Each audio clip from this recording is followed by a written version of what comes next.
Hello, I'm Dr. Nupur Dubey. I'm a cornea consultant at Choithram नेत्रालय इंदौर। आज हम बात करेंगे कंजंक्टिवाइटिस के बारे में।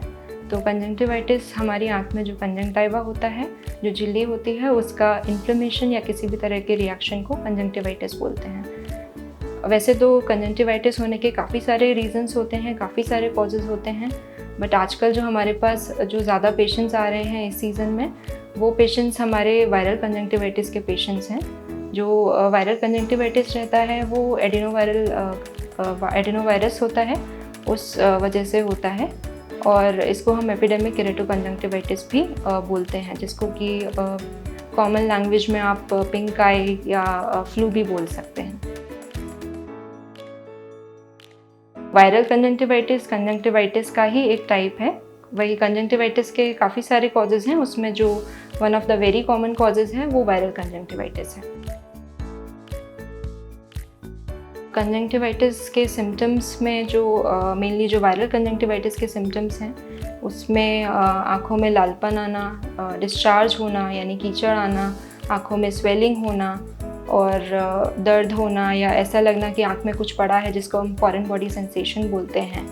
उसके अलावा फीवर आना या जीआई अपसेट होना, मतलब स्टमक अपसेट होना भी बिकॉज वायरल इन्फेक्शन है, तो वो भी एक कॉमन फीचर में आता है। बिकॉज वायरल इन्फेक्शन है तो दो चीज़ें बहुत इम्पॉर्टेंट हैं। एक चीज़ है कि सबसे जो मोस्ट कॉमन जो मेथड जो स्प्रेड का होता है वो ये होता है कि किसी भी पेशेंट को अगर वायरल कंजंक्टिवाइटिस है और अगर वो किसी भी चीज़ को टच करते हैं या कोई भी अपना बेडशीट या कहीं पे भी टेबल पे कहीं पे भी हाथ लगाया, कुछ भी किया, तो उसके बाद अगर आप किसी भी दूसरे ने अगर उसको टच करके अपनी आँख को टच किया तो उससे हो सकता है।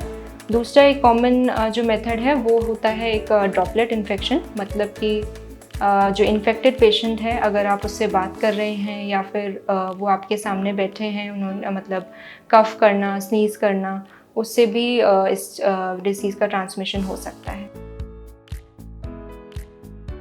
ट्रीटमेंट जैसे कि वायरल जो इन्फेक्शंस होते हैं, जैसे कि कॉमन कोल्ड है, सब सेल्फ लिमिटिंग होते हैं।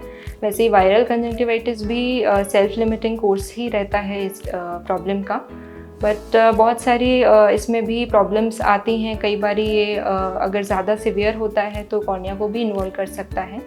तो इसके लिए हमेशा डॉक्टर का ट्रीटमेंट, एक बार डॉक्टर का एटलीस्ट एडवाइस लेके ट्रीटमेंट कराना बहुत ज़रूरी है। प्रिवेंशन के लिए एक तो थोड़ा जहाँ पे भीड़ भाड़ वाली जगहों पे है वहाँ पे जाने से बचें, मास्क का यूज़ करें क्योंकि ड्रॉपलेट इन्फेक्शन भी बहुत कॉमन है। दूसरा, अपनी आँख को बार बार हाथ नहीं लगाना है, जो कि बहुत ही कॉमन मेथड ऑफ स्प्रेड है कि बार बार लोग अपनी आँख पे हाथ लगाते हैं। गॉगल्स, चश्मे यूज़ कर सकते हैं। और एक बहुत इम्पॉर्टेंट चीज़ है कि अपने जो आईलाइनर्स, काजल जो लोग शेयर करते हैं, मतलब कॉस्मेटिक्स जो शेयर करते हैं, वो बिल्कुल भी नहीं करना है। हाँ, ट्रीटमेंट हमेशा डॉक्टर से एडवाइस लेकर ही आई स्पेशलिस्ट को आप दिखाइए। और because her conjunctivitis viral conjunctivitis की नहीं होती है, तो इसके लिए हमेशा डॉक्टर से ट्रीटमेंट एडवाइस लेके ही ट्रीटमेंट कराना ज़रूरी है। दूसरा एक इम्पॉर्टेंट चीज़ है कि लोग जो है किसी एक को प्रिस्क्राइब की हुई मेडिकेशन भी यूज़ करते हैं, जो कि बिल्कुल ठीक नहीं है। आपको कुछ और भी हो सकता है, इसके लिए हमेशा डॉक्टर का एडवाइस लेना इज़ इम्पॉर्टेंट। अधिक जानकारी के लिए संपर्क करें चोइथराम नेत्रालय, श्री राम तलावली, धार रोड, इंदौर। आप हमारे व्हाट्सएप नंबर 8989504715 पर या टोल फ्री नंबर 180057272677 पर जुड़ सकते हैं।